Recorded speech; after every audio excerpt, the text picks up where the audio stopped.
How to stop autoplay in Pinterest. That's what I will show you in this video. But before we begin, make sure to subscribe to the channel and ring the bell to get notified whenever a new video is uploaded. With that said, let's get started. So go ahead and open up Pinterest.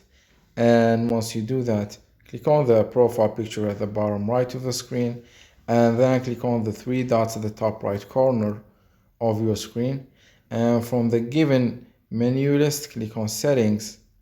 Then from the Account Information section, click on Social Permissions. And all the way down, the last option, you will see Autoplay Video on cellular data. So turn that option off by clicking on the toggle next to it. And once you do that, another option will appear that says Autoplay Videos on Wi-Fi. So click on the toggle next to it to turn it off also. And by doing that, you will disable the autoplay feature on the Pinterest app. So that was it for this video. That's how you can stop and disable and turn off the autoplay on Pinterest app.